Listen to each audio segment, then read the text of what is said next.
Hi, everyone, and welcome to this week's content.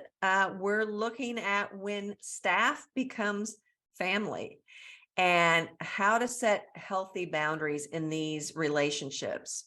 Remember, a cordial relationship with anyone who works inside of your home is really essential to minimizing stress and enhancing a happy home.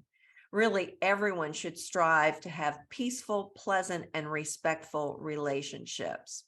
However, some of these employer-employee relationships evolve into friendships, as many household staff spend numerous hours in the presence of some highly personal life events, such as traveling with the family celebrations, casual meals, and even family conflicts are deeply personal. And most household staff experience these at one time or another as a part of their normal work experience. It can be the most rewarding and the most challenging aspects of private service, as you can imagine. Let's be honest. The worst is knowing that the housekeeper's boyfriend is in jail or the principal's having an affair. So you can see why boundaries are so important on both sides of the relationship. Remember, keeping professional boundaries between the principal and the staff can be challenging from every angle, but the all too friendly relationship lines between employer-employee can easily be blurred, and boundaries are hard to enforce because these relationships slide over time and into that sort of friend zone, as we call it. It often becomes the case that eventually everyone involved forgets who signs those paychecks. So just last weekend, I was talking with a friend who had an issue with her live-in handyman. She and her husband live in a sizable home, and they have dogs and cats and all need constant care. They also have ground children, and they often entertain family and friends. They also travel extensively. The other layer of complexity is this home is in the constant state of being remodeled, maintained, or improved since they moved in several years ago. The handyman lives in my friend's guest quarters and helps them with pet care, veterinary appointments, walking, feeding, and medications. He also runs errands, lets contractors in the door, stocks the refrigerator, and does some light daily housekeeping and gardening tasks. He has been employed with them for over 10 years and has become a beloved part of their family. So you're probably asking, what is the problem? Well, trusted relationships have grown deeper and deeper between all involved these past few years. And at the same time, the lack of boundaries grew and the hard conversations lessened. The need to monitor the handyman's daily work schedule also decreased. They pay him a salary with benefits, and they use comp time instead of paying him overtime when needed. Both parties have been really happy with the arrangements up until recently. The handyman's health is deteriorating a bit to the point in which he needs help with the dogs. He's not able to walk them, and he's not able to load the older, larger dogs into the car for veterinary care services. The family has been filling the gaps of these services in his job description because they've been trusted friends. Little attention has been paid to this increasingly diminished role. But the situation has hit a break point where he no longer walks the dogs, he no longer loads them into the car, and he no longer fulfills that original job responsibility list. And because he has more free time, the handyman has returned to school in the evenings to finish his college degree. No one begrudges him this, but it further restricts his abilities to feed the dogs and let the dogs out for bathroom breaks when my friend and her husband are traveling. In addition, The handyman recently mentioned that he might need surgery, and recovery is expected to take about 6 weeks.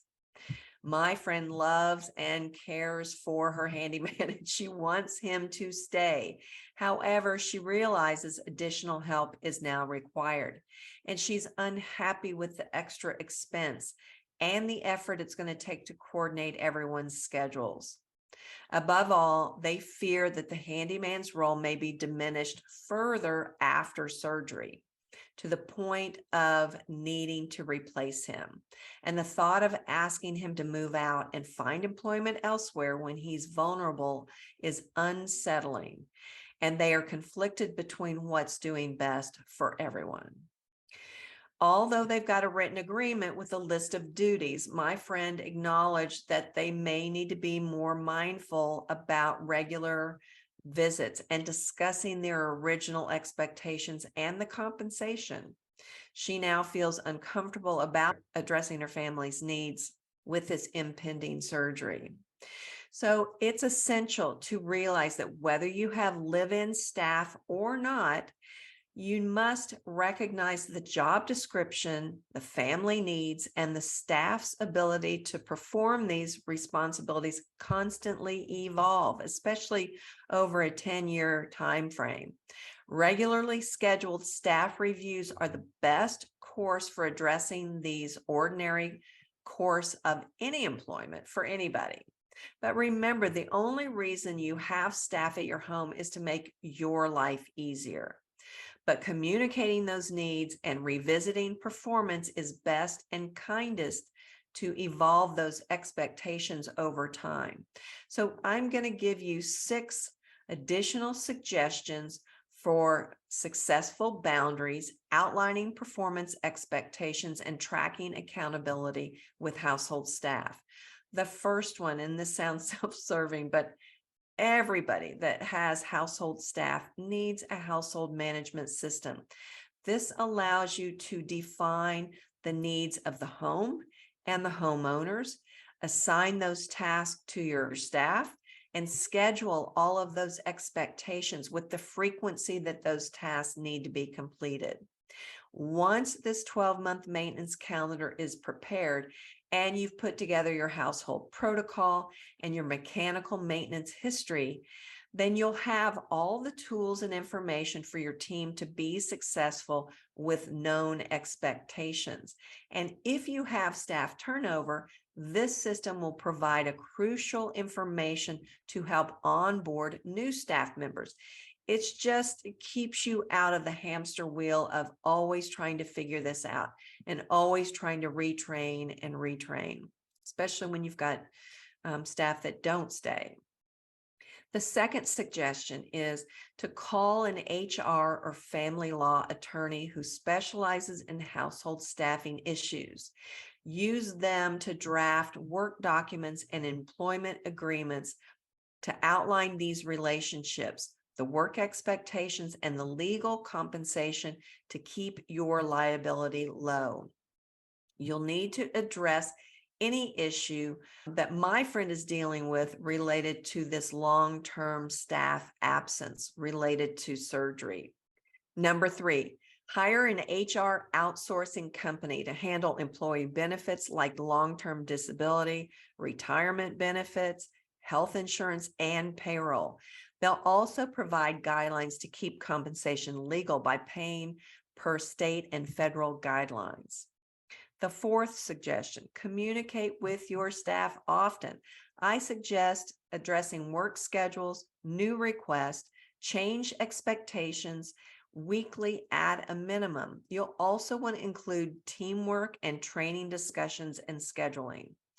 You and your staff manager must keep a meeting agenda and document all of these changes just to keep everybody informed and on board. The fifth suggestion is I would suggest preparing a staff memorandum of understanding. Now, this is in addition to a job description and an employment agreement. This document outlines your service expectations. So when changes occur, edit this piece of paper and have all staff sign it to acknowledge that they are aware and in acceptance of those changes. And the sixth and final suggestion, realize that sometimes it's just time to move on. When your staff's abilities no longer meet your personal or your property needs, if you haven't adopted this person as a true family member, it's in everyone's best interest to move on and evolve over time with this role and their capabilities. Your staff may feel undue pressure that you're not even aware of to continue to perform the original responsibilities, but it may be beyond their current physical capabilities. And that can cause stress that they're not sharing with you. It can also exacerbate an injury that they may not be sharing with you as well. So addressing these before they become more significant is in everyone's best interest. So here's a final thought. It's possible to care for someone and maintain professional boundaries and expectations. And it is the most respectful way to protect and respect a relationship. Remember, good communication means both parties win and evolve. So healthy boundaries on both sides of this relationship are really essential. Keeping a friendly relationship with everyone who works in your home is nice, but keeping healthy boundaries about why they're there is more critical. Your household and your family needs change over time, and so do your staff's needs. These changes don't have to disrupt your home or put anyone in an awkward situation or increase the homeowner's liability. These changes should be implemented to maintain healthy relationships in everyone's best interest. That's what I have today.